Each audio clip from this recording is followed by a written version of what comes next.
Ariel spied Eric's boat and rushed to it, but he wasn't there. The boat was empty, floating aimlessly across the lagoon. His oars were still inside. There was a bundle of neatly folded human dresses, a picnic basket with food, still warm, bottles of water and juice, and a satchel full of gadgets Ariel had wanted to learn about. But no Eric. Eric! She shouted. Eric! Ariel picked up a long metal tube. It had rolled to the side of the boat and wasn't in the satchel along with everything else. It matched Eric's description of the looking device. What was it called? A telescope? Had Eric been looking for her? As she raised the telescope to her eyes, she saw a pair of boots in the boat. Maybe he went looking for you, suggested Flounder. Her best friend dove into the water. Nope, don't see him anywhere. Ariel's gut nodded. He couldn't have gone far, reasoned Sebastian. Mermaid and Crab exchanged grim looks. Humans couldn't survive long in the water. Eric! Ariel called out again. Then, from beneath the surface, a flare of white hair and a pair of hooded eyes. Looking for someone, Angelfish?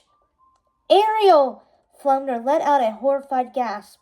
His teeth chattered uncontrollably, and he hid behind Ariel's hair. That's the Sea Witch! Everyone in Atlantica had heard of the Sea Witch, how she deceived naive merfolk and enticed them to her lair with false promises and dark magic. Ariel braced herself as Ursula rose to the surface, her black tentacles writhing with menace.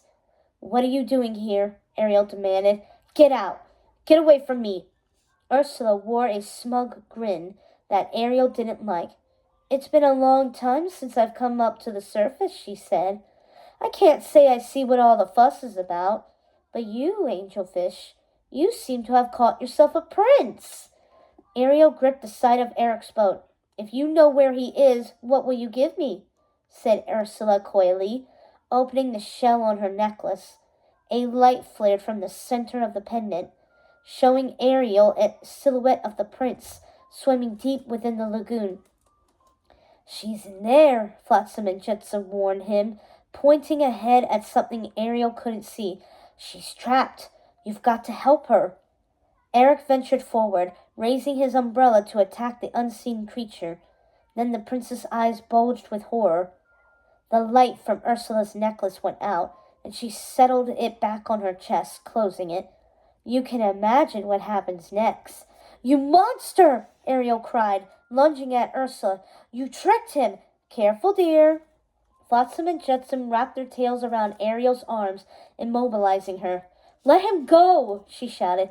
I'm afraid you're too late, said Ursula. My little pet swallowed him. It won't be long until it devours him whole, the Sea Witch smiled. Unless you come with me. Without giving Ariel a chance to respond, Ursula dove into the sea. Flotsam and Jetsam loosened her arms. This way, they said in unison. Ariel ignored Sebastian's and Flounder's pleas for her not to go.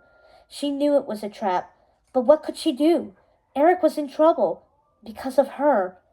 At the last minute, she reached onto the boat for Eric's satchel. Ariel, do not do this, Sebastian demanded. I'm going to tell your father. Find him, Ariel whispered. Go, as fast as you can. Hurry. The crab's eyes widened. Then he swam off as fast as he could, while Ariel and Flounder followed Ursula's eels. It wasn't a long swim, but along the way, Ariel spied Eric's umbrella nestled between two reefs. As she dove to retrieve it, she saw Ursula's little pet. A giant clam, it turned out to be, entrenched deep in the bedrock of the sea. Its maw was as wide as a shark's and snapped tightly shut. Eric! She cried, charging at the monstrous clam, but Ursula pushed her out of the way. Not so fast, Angelfish, Ursula said. You want to save your prince? Then how about we make a deal? Ariel wasn't listening. She could see Eric's silhouette inside the gigantic shell. He was unconscious, barely breathing. You monster! You did this to him! Now. There's no need to be rude, Ursula hissed.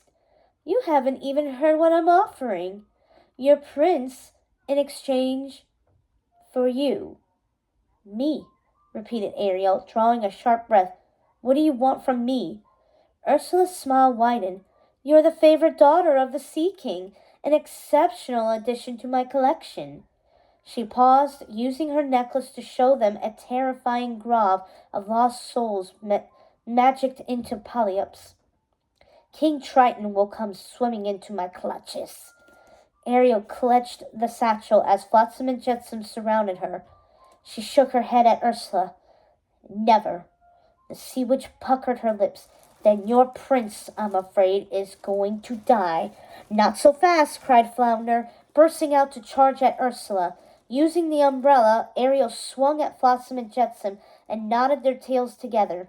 Then she rushed toward Eric. Hold on, Eric. I'll get you out of there, she cried, trying to pry the giant clam open with the tip of the umbrella. Come on, please. Open, open. When the clam wouldn't give, Ariel opened the umbrella instead. The sudden burst of cloth and wire made the shells part. Inside was Eric, his eyes closed and body limp. Quick, you gotta get out of here, Flounder said breathlessly. Ursula's come, I know. Get somewhere safe, Flounder. You've helped me enough. As fast as she could, Ariel swam Eric to the surface and hauled him back onto the boat. She started to lift herself too, so she could help revive him, but black tentacles wrapped around her wrist. The boat rocked, and Eric's body hit the side. There was the sudden sound of coughing. Then, Ariel! Eric cried. He scrambled forward, still sputtering, grabbing her arms and trying to help her stay aboard. Ariel gritted her teeth. The lantern was still burning. She reached for it and smashed it over Ursula's tentacles. Immediately she withdrew, and as Ursula rose from the depths of the sea, Ariel stuffed the picnic basket over the sea witch's head. Get the rope! Eric cried to Ariel. Ariel snatched it, diving underwater as Eric hurled the boat's anchors at Ursula. The metal weight of the anchor slammed into the sea witch's stomach, and she let out a pained gasp. Hi. Eric dove into the water as Ursula sent his boat spinning, but his attack had bought Ariel the precious seconds she needed to wrap the rope around Ursula's arms and make a tight knot. You think a bunch of strings are enough to defeat me? Ursula strained against her binds, and her tentacles wrestled with the knot Ariel had tied. I tried to bargain with you two, but it seems we'll have to do things the hard way. The sea witch seized the prince and princess with her tentacles, and the water suddenly began to churn. Ursula, stop! Someone yelled, voice deep and rumbling. It was King Triton, with his trident aimed menacingly at Ursula. Why, hello, Triton, Ursula said with a huff. You going to strike at me while I've got your daughter? Let her go, seething. Triton spoke through gritted teeth. Eric headbutted Ursula, attempting to attack her with his bare strength, but her grip was strong. They needed more. That was when Ariel realized she was still carrying Eric's satchel. Most of its contents had fallen out, but there was still something inside, something familiar. The tines were metal and sharp. She grabbed the dingle hopper and, as hard as she could, stabbed it into Ursula's arm. The sea witch let go of Ariel and Eric with a cry. She reached after the pair again, but Ariel flung the umbrella in Eric's direction. He opened it and wielded it as a shield against Ursula. Now, Daddy! Ariel shouted. Light blazed from the Triton, and before Ursula could escape, it surrounded her, enclosing her in a clam like the one she tried to trap Eric inside.